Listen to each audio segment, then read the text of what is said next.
Good morning, evening, or afternoon, ladies and gentlemen. This is Mr. Ayala with your first vlog for this chapter. This is Colonial Resistance, or they did what? The colonies begin to get annoyed. As always, please make sure that you're writing your notes. And at the end of this video, like always, there is a vlog question you need to put down in the doobly-doo. So let's kind of get started. So England starts to tighten control. So after the French and Indian War, which we just finished last chapter, King George III, the King of England, wanted more control and wanted to appease his Native American allies. He started with what was known as the Proclamation of 1763. And this was when he made that imaginary line on the Appalachian Mountains that said, hey, settlers, you can't move west of this line because that's for the Native Americans. Which the American colonists were like, no, that's our land, rabble, rabble, rabble, rabble.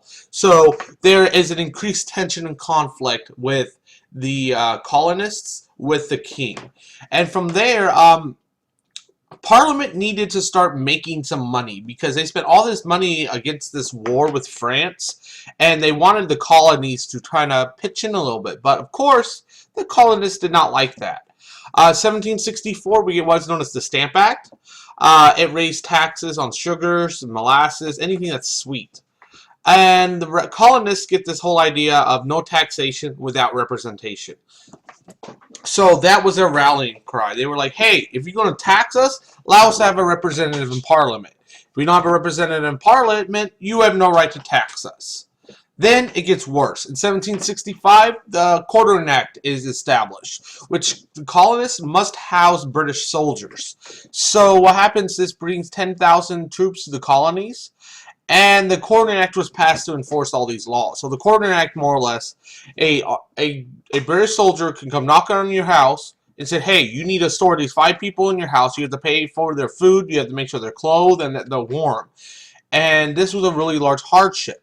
So, I mean, just imagine if you're sitting there chilling on your couch and all of a sudden someone walks in and goes, hey, I'm calling the Xbox and I'm going to go eat your last Hot Pocket. You'll probably be a little bit upset about that. In 1765, you get the Stamp Act, which required all legal and commercial documents to have a stamp showing a tax was paid. More or less, it was a tax on paper. And, of course, this is going to rage your colonists because everything is on paper at this time. This is like an example for a tax on a text message, like a 1-cent tax. Doesn't sound much, but even my wife, who sends almost 400 text messages a month, that's a $4 freaking a tax. And then if that's an example of just my wife, I mean, I can imagine some of yours. I bet your parents would hate you. But just imagine that if every electronic thing that you sent or sent back and forth, you had a 1-cent tax on, it would drive you up the wall, and you'd be pretty broke. From there, what we get is a boycott or a refusal to buy British goods, because they're like, hey, if you're going to tax these goods more, I'm going to stop buying it. And what happens out of this, we get the idea of the Sons of Liberty, or a secret society that protests both the Stamp Act and other unfair taxes. Their most famous thing was that they tarred and feathered those that tried to get taxes from the Stamp Act and others. So more or less a a tax man, I should say, was tarred and feathered. They would take the tax guy, they'd throw hot tar or pitch on him, throw feathers, and watch him run around as his skin is burning on fire. Most of the time, yeah, they did die. They used both nonviolent and violent means to show their displeasure. In 1766, Parliament yet again does the Declaratory Act, which declares that the Parliament has supreme authority of the colonies. They said, even though you have no taxation, you get taxed, and you have no representation, we're still in charge of you. Which yet again is going to kind of make people mad, because if you remember, or as you know, Americans, we really don't like to be controlled, and these are our foremothers and forefathers. They're definitely not going to like that.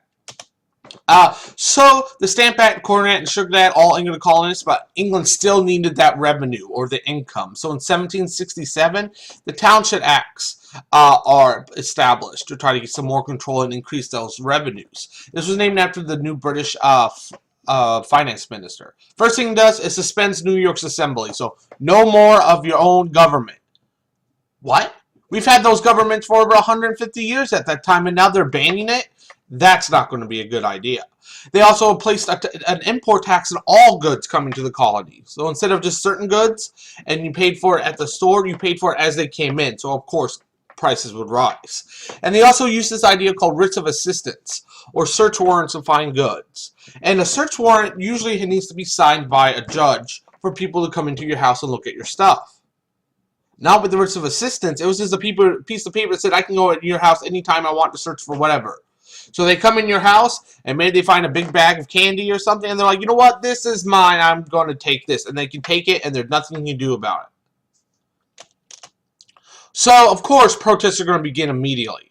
So you've got the no taxation with representation. You got Samuel Adams, a leader of the Sons of Liberty, becomes a major force between these protests and these boycotts. He believed that the writs of assistance went against John Locke's theory of government, with the social contract theory, which, by the way, it does. And the boycotts of British goods started to spread. So trade with Britain fell sharply. In Britain, most of their goods were traded with the colonies. That's like a 50% drop.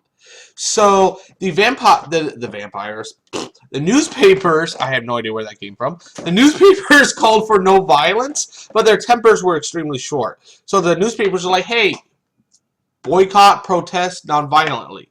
People were like, forget that. I'm mad. So more taxmen are being tarred and feathered. More people are being shut out of their house. And more British troops are arriving on the American colony's shores every single day. In 1768, 10,000 British soldiers or redcoats arrived in Boston. So more or less Boston was on lockdown.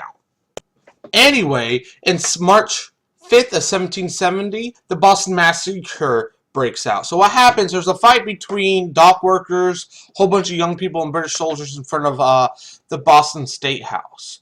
And the American colonists are throwing rocks, they're going, your mother this, your mother that.